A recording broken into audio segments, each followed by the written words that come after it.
meeting, they're always vetting 3 or 4 vendors, and they're very transparent. Sometimes they'll tell me who, oh, I'm checking out this company, that company, and then you guys. So like, for instance, in a meeting this morning, she's like, hey, it's down to you and this other company. And I want to skillfully, obviously, move them in our direction without saying, please pick me. Yeah.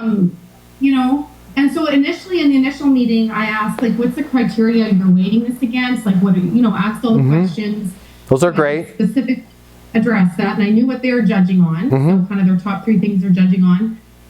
But now she's like, hey, I'll let you know Wednesday either way. And I just feel like I'm like a sitting duck waiting. Yeah. Have you sent them a power email yet? Well, I've sent them communication. I don't know if it was powerful. Here's what I want you to do. Today I want you to write an email, okay? Based on our last conversation, I just want to clarify my understanding of the current situation, capabilities needed, and next steps in moving forward. What I don't want you to do is focus on your product at this point. Because if they're weighing you against 1 or 2 other companies, everybody's going to say the same thing. We're better. How can I tell you we're better? Here's how you can tell them you're better. Articulate down to the short, little digestible bullet points that you understand their situation. I'm going to say that again because this is vital, and whoever's listening, this will make you $1 million. When you're in a competitive situation, it is not about you articulating that your product, your solution, your service, yourself is better than the competition. It's about you articulating that you understand their current situation, the capabilities that they need, and the outcome that they're trying to achieve. This is not a 4-page email. Current situation, you guys are looking for XYZ, you want to have it by 2024. Capabilities needed. You told me you could achieve top line growth if your people had this particular report or this service. They were able to do it in the field. You had a way to transmit that information to the rest of the team. Whatever it is, focus on the outcome. Because at the end of the day, when I'm shopping 3 different people, when you're shopping 3 different companies, when anybody out there is like, hey, this is a bid process. Every company says they're the best. They line up all their shiny objects in their case studies, and then we go, I don't know, it all seems good, and we go to price. But if one person is like, hey, I totally understand the situation based on everything that you're telling me and where you want to go, this is the recommendation that I would like to go with. I know you've got a couple other companies you're looking at. It's an important decision for you. Based on all the times that I've been in boardrooms just like this and heard problems just like yours, this is exactly where you guys should go. But again, it doesn't matter what I think. It matters what you think. It's your decision, and only you can make that decision. How about we do this? I'm going to write you a quick summary of my understanding of the current situation, capabilities you guys need, and some next steps in helping you get there. And then I'll shoot that over to you. You'll have that as you're kind of analyzing all your different options. And then I'll have that to you today.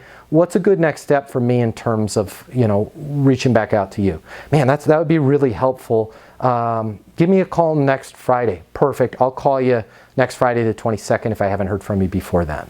If you can just articulate your understanding of the current situation and then set a crystal clear next step. You're going to call me, or I'll call you on the 22nd. If I haven't heard from you before then, it makes it stupid easy for them to select you. Because everybody else is going to be like, hey, I just wanted to make sure you had all the information you need. Is there any, we really want to get this thing across the goal line by the end of the quarter. Is there, I was just talking with my regional, right? We'd love to come out and take you to lunch. Is there anything we can do to, you know, put this thing over across the goal line, right? That's a company that if you select them, they're going to forget about you the next day and you're not going to get what you want. I want to work with, and everybody else wants to work with, the person that goes, listen, this is an important decision. I get it. I know you've got a bunch of different options. Based on everything you told me, this is the way you should go, right? But again, only you can make that decision. Let me kind of summarize the current situation, capabilities needed, next steps. Send that over to you in an email. You'll have that. You can, as you're analyzing stuff, by the way, feel free to call me, text me anytime if you have some questions. And then what's a good next step for me in terms of reaching back out to you? Yeah, that's great. We'll kick it around. Call me next Friday. Awesome. I'll call you next Friday, 22nd, if I haven't heard from you before then. Could you do a little bit better on the price? No.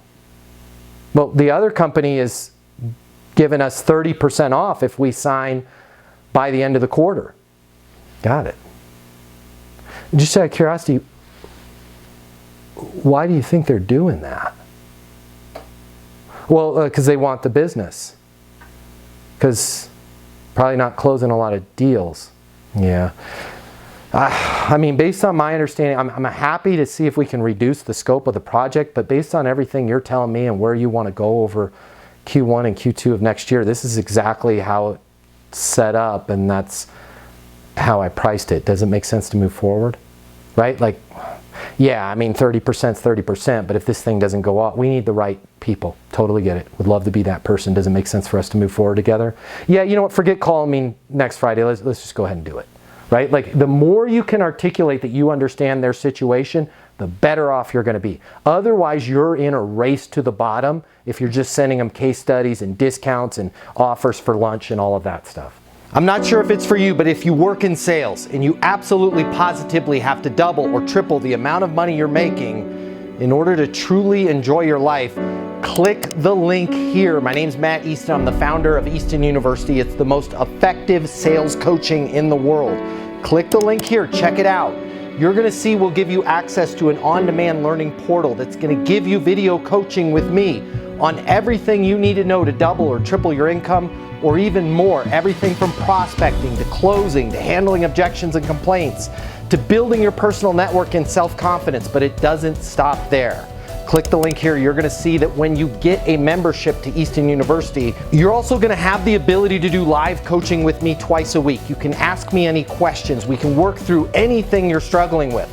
I will be there with you every step of the way to help you double your income in sales right now. Click the link now. You're going to see we've helped thousands of people just like you, and we have the video testimonials from them to prove it. Easton University is more than a learning portal. It's more than live coaching with me. It's your future, and you and your future are worth it. Click the link now. I'll see you at Easton University.